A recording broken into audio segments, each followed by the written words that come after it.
In my mind, I'd feel safe. But you're the killer. You the unaliver. What do you mean? What do you mean? That's crazy. It's giving narcissism. All right, let's talk. Meeting people on Tinder, you guys got to be more careful. You guys already see the title of this video. A lot has changed in your girl's life. Recently married. For those who know, me and my husband met off Tinder. Your girl's married. I'm now pregnant. So I think it's only right to set a tone for the new year. If you guys are going to go the route I went, meeting people on the internet, you got to be more careful. You have to use more discernment. Can't just think everyone means you good in this world. So we're going to jump straight into the video, guys. Let's do it. It's December 1st, 2018. CCTV records 22-year-old Grace and her Tinder date, Jesse, getting ready to leave a bar. They had just met a few hours ago, but already they're about to head back to his place. From the outside, everything seemed to be going perfect. All right, girls, her first mistake. First of all, you're 22. Your discernment is already probably not the strongest. You're a young girl. Me and my husband met when I was almost 28, 27, almost 28. First mistake, you meet the man at a bar. Probably not the best move. Second mistake, you leaving, going to that man's house? Never. Red flag, red flag. You do not know that man. Why are you going to that man's house? Got to be more careful. Let's keep watching. Well, so well in fact that soon after they could be seen heading to a nearby hotel and up to Jesse's hotel room shortly after. Nobody could have expected that this was the last time Grace, what'd you think you were going to do in the hotel? And I'm not talking bad on the dead. We're just using Grace's story as an example.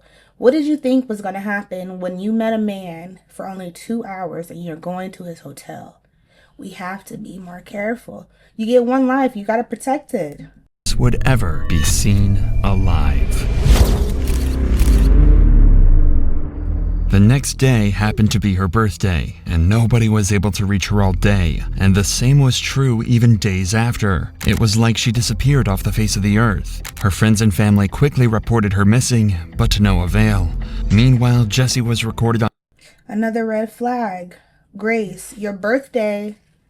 Her birthday was the next day. Normally you would be spending time with people you know, your loved ones, your friends. If anything, go out with your friends, you know. If you were going to meet that man, I understand wanting to celebrate, have a great time. But if you were going to meet a man, at least go with some of your homegirls and you met him. He met you guys up there and you never go back to that man's house. You do not know this man. So I do understand a lot of times young girls, you're vulnerable, you're feeling like, you know, lonely, you want to make a connection. You can never want to make a connection so bad that you start moving risky.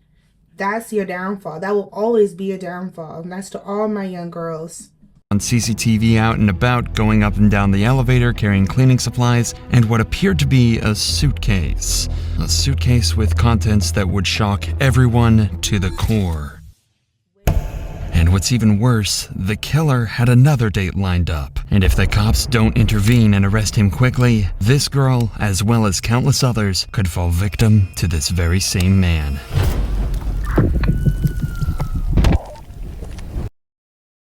In 2018, Grace, who just finished a backpacking journey from England to New Zealand, leaves her hostel to meet Jesse. Meanwhile, Jesse is having pre-date drinks at a local bar, downing several beers before the date begins. In fact, as he leaves Jesse got a drinking problem. Jesse out here getting real drunk, and it's early in the day. What's going on with you, Jesse? the bar, you never know a person. That's why you have to vet people. That's why you need to use your discernment. Don't be so eager, you know? can still see at least 4 empty bottles sitting on the table. They meet in a popular spot where there's plenty of people, making Grace feel safe while she meets her date for the first time. But this will be a false sense of security, as Jesse has no plans to try anything untoward in public. Okay, so hold on, because I haven't went through this full story. So he did not meet her initially at the bar. He met her openly in public. So he was trying to set the safe tone, you know, play it smooth in the beginning. So I'll retract a little bit. He's going to wait until they're alone. Suspecting nothing, Grace accompanies Jesse to a bar where they drink together for over an hour before they head for a Mexican bar at 7:15 for more drinks, and yet another bar named Bluestone Room around 8:30 p.m. This will be where Jesse tries his luck and sees if he can get a little closer to Grace. At 8:54, they share their first kiss. This is when Jesse takes a trip to the bathroom and where Grace sends her very last message to anyone, telling her friends that it's going amazingly well and that she just clicks with him so well. She's probably excited to spend the night with a man that she genuinely likes. She could have had no idea that instead, he was about to end her life in one of the most horrific ways possible. A lot of times, we want that relationship, we want that bond, and sometimes we overlook certain things. Sometimes we move too fast. Being hasty, if you guys don't know what hasty is, like an old school word. Being hasty, moving too fast is dangerous. It's incredibly dangerous, especially in today's world. We live in a really, really sick world. People will act one way when people are around and then show you a whole different face. And you'd be like, who is this person? I know a lot of you guys have been there before. Thank God if it didn't go all the way left in Grace's circumstance, anything like that. But I'm pretty sure there's more than enough women out there who know what I'm talking about. That's why you have to take your time. That's why you can't be moving desperate. That's why you can't be moving fast. People will show you one thing and then show you something totally different later. And you always have to remember, people have a past. People have a whole past and history. You don't really know people. If you didn't grow up with them, go to school with them, met them through your friend, a friend of a friend, if you didn't know this person, if this person has no connections to you, they are putting on a mask. Everybody probably putting on a mask. Their first face, most people's first face is a mask, And you got to remember, there's demons out here wearing masks too. So you really have to use discernment and take your time and be smart. As a woman, we're not always, most of the time, we're not physically stronger than men. That's why you got to be smarter. You got to use your mind, use your brain. Don't let your emotions guide you, The next morning, Grace's phone starts to receive a ton of messages. It's her birthday, and there are plenty of friends who want to send her their best wishes. Each and every one of these messages goes unanswered. The first sign that something is wrong is at 8 a.m., when Jesse enters the very same elevator, this time on his own, throwing the camera a suspicious glance. If you think he's just getting the birthday girl a morning coffee, then think again. During that night, Jesse killed Grace by strangulation, and now he's going to try and do everything he can to cover up his crime, and he needs to do it quickly, because he's already got another potential victim lined up. By 8:07 a.m., Jesse is in town and about to start the most eerie shopping trip possible. He starts at the warehouse on Elliott Street, where he buys a suitcase that he plans to hide Grace's body in. And you killers are just the dumbest people ever. How are you killing people anytime in the 2000s? There's a camera everywhere. You're gonna get caught. There is no perfect crime. You're getting caught. That's how you know you're led by demons and demonic spirits, because even knowing that there's cameras everywhere and there's like a 99% chance that these people will get caught, they still do it. And at that point, you have to be overtaken by some kind of demon or, a demonic spirit that has you doing these horrible acts to people. And just know, because I know y'all probably out there watching, you're getting caught. They're going to get you. And I can't wait to see it. He checks out the width and depth of the suitcase to make sure it'll fit her, so he can dispose of her body before anyone can catch him. Then, 25 minutes later, he makes his way to another store, where he buys a number of cleaning products that will be used to clean up the murder scene. Then he returns to his apartment for a number of hours, reappearing at 10:42 a.m. before he jumps in a taxi and Apex Car Rental, where he rents a car. But it's what he does next that's truly shocking, and puts pressure on the cops to discover and solve his murder as quickly as possible. As Grace's body lies in the apartment, Jesse goes on a date with another girl he'd met on Tinder. Given that he has all the equipment ready to hide one body, it's speculated that he planned this to be his second victim of the day. As he arrives at the bar, Jesse is wearing exactly the same clothing that he wore the night before, possibly the same clothes that he wore when he killed Grace. We are not sure whether Kempson was as pushy in his initial messages to this girl, but what we do know is that the conversation he struck up with her during the date not only brought up some major red flags, it downright terrified her. Allegedly, he wanted to talk to her about where to hide a dead body from the police. Right away, the date is over, and this girl's instincts may have just saved her life. It's hard to imagine. There we go. First of all, that girl's discernment was ringing like crazy. So this is what I mean. Shout out to this girl for having strong discernment. Something ain't right with you. Something wrong with you. Like what? What do they say? The mouth speaketh what's on the heart. So you wouldn't be talking like that if you wasn't thinking like that, feeling like that. You know, the mouth speaketh what's on the mind. Why are you thinking like that? What's that about? Something ain't right. So shout out to the girl who have enough love for themselves, enough respect for themselves to be like, nah, let me move around. This is not the place I need to be. So, yeah. And you cannot hide for long who you are. So it was coming all out of him. And just honestly, I'm curious if this was this man's first time because he's way comfortable. We got a whole serial killer probably on our hand. The horror that she would have felt when she learned the truth about the man she just walked away from, certain that he likely had the same fate lined up for her as he did with Grace. At 8:56 p.m., we can see Jesse carrying a piece of equipment back to his apartment. More precisely, it's a carpet cleaner, and he's going to try and use that carpet cleaner to try and remove any trace of Grace's presence at his apartment. He's even got 2 bottles of cleaner in his hand, making sure he's got enough to get the job done. 30 minutes later, and we're greeted with the product of all his hard work. He's about to try and hide the body. He reappears in the elevator with a trolley carrying several luggage bags, one of which is the suitcase that he'd bought earlier that morning. It's way too heavy to carry, as inside is Grace's dead body. Of course, he can't walk through the streets with this amount of baggage, which is exactly why he hired the rental car. Minutes later, he's loading the rental car with all of the baggage, ready to make the next move in his attempt to cover up this murder, hiding the body in a place he thinks no one will find it. The next morning at 7 a.m., Jesse buys a shovel and heads back to his apartment, where he collects some clothing to take to the dry cleaners, destroying more potential evidence of his crime. But he's... So let's really walk this through and really think about it. This man went to the store, cleaning supplies, went to the luggage place, went to, where'd he go? Went and got a, carpet cleaner, rented that, got a rental car, went back to like a Home Depot or something, got a shovel. This man went to like 4 or 5 different stops to cover up his crime. If you got to do all that, you shouldn't be doing it. If you have to do all that, you sick in the mind. You need some help.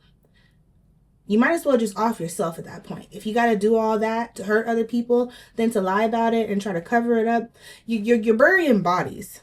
You know, you're unaliving people. For what? For your lust. For your lust. For them demons on you trying to get you to act any sort of way. This way y'all need to be careful. All that drinking, doing drugs, it got you open yourself up to some spirits. For sure. You doing all that, it's too much. For Grace and for women out here dating, take it slow. Take your time. It's never that serious. Love shows up when it's time to show up. And you got to remember, if it ain't going to be love, it's always going to be lust. It's not worth it. It ain't worth it, you know, wanting to be loved by someone that much, you know. Always go your first mind. Like I said, me and my husband, we actually met on Tinder. We had our first date at a coffee shop, hung out. Our next few dates after that were at Starbucks, you know. Get to know a person, feel people out deeply from a discerning eye, you know. So we'll watch a little bit more, but this is a sad story. He's not done there, as he stops off at a random trash can, tossing a large trash bag inside. Then Jesse takes his rental car for a deep clean, paying particular attention to the rear of the vehicle, where he had stashed the suitcase containing Grace's body. And with that, his work was done. For the next 2 days, Grace's family and friends go through turmoil. Nobody has heard from her, she hasn't posted on any social media, and she isn't answering either of her 2 phones. Her family report her missing to Auckland police on December 5th. Grace's father, David, even flies to Auckland and makes a heartfelt appeal for his daughter's safe return. Grace has been missing for several days, and as a family we've been extremely concerned for her welfare. Do anybody who has seen, spoken to, or come into contact with Grace, come forward and contact the investigation team. With so much media coverage at the time, Jessie likely saw her father's appeal, and yet the family's pleas went unanswered. But Auckland police are about to use various methods to track Grace's last movements and find their main suspect in her disappearance. They're able to find out she was on a date with a mystery man, and after poring over hours of surveillance footage, they find the last person she was with, and track him back to his apartment. At 3 p.m. on December 5th, the cops turn up at the City Life Hotel, but they almost miss their man, as he eyes them in the lobby when he approaches the front door. Jesse thinks if he casually strolls away, he won't be noticed, but the eagle-eyed cops don't miss. Look at him trying to act normal. This is what I'm saying. Them demons will try to move like everything's fine. I'm just a normal person. No. Shout out to the cops for doing their job. Shout out to them cops. You know, evil people don't always look like these monsters that you think they do. They rarely ever do, actually. They rarely ever do. Shout out to the cops. A trick and quickly apprehend him before he can make an escape. At this point, the smartest thing for Jesse to do is to own up to his crime, maybe try to play it off as an accident, and face the consequences. But he's not going to do any such thing. In the interrogation room, he plans to lie his way out of this, but he's completely unaware that the cops have already seen every move from the night of the murder and have about as much evidence as they could possibly ask for. At the start of the interview, he has no reason to lie, as he's just recalling the events before the murder. Tell us about Grace. So I was talking to Grace on Tinder. Yeah. We'd matched on Friday. I saw that we'd matched the next day on Saturday. And then we met at Sky City. And then we decided that we were going up to Andy's Burger Bar, which is on the first floor. Not long into this interview, Jesse becomes entangled in his first lie, as he claims Grace was the one pushing for a date, when we already know he was the one trying hard to meet Grace in their... Then they always try to flip it. You know, I was gonna lie, try to flip it, try to look like the victim, like, it really wasn't me. Come on. initial messages. Whose idea was it to go to that particular burger place? Me. Because I didn't initially know that she was real. What do you mean? Well, there's a lot of... So have you heard of catfish? No. So catfishing is where someone uses your profile or uses your photos and pretends to be you and then meets and you're a completely different person. Right. The only one that's a completely different person is you, Jesse. And it's on Tinder, it's all about the way you look. And so if they use more endearing photos, you're more likely to swipe for them. Okay. Yeah. How does meeting in a public place sort of protect you from meeting someone who's not as good looking as... Well, there's security there. So if she wasn't who she said she was, Yeah. at least in my mind, I'd feel safe. In my mind, I'd feel safe. But you're the killer. You the unaliver. What do you mean? What do you mean? That's crazy. It's giving narcissism.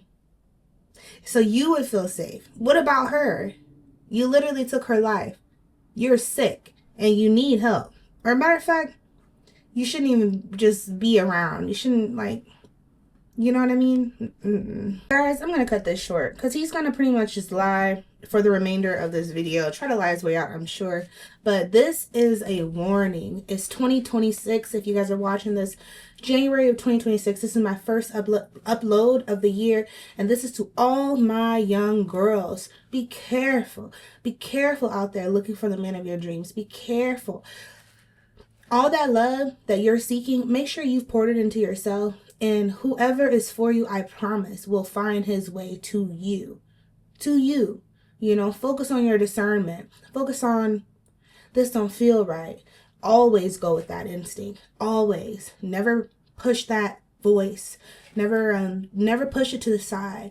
Because that is the God in you trying to keep you safe. You know, that's something that God has installed in women to protect ourselves. Our inner voice, the God voice, the you know, your discernment. That's God working in you in a spiritual way. Something ain't right. So I'll just leave you guys with that. I'm wishing you guys all love, so much happiness this year. Be safe. And yeah, see me in the next video. Please be sure to subscribe. I need to get my subscribers up. Like, share, you know, whatever you guys need. I'm so excited to be here in 2026 with you guys. Bye.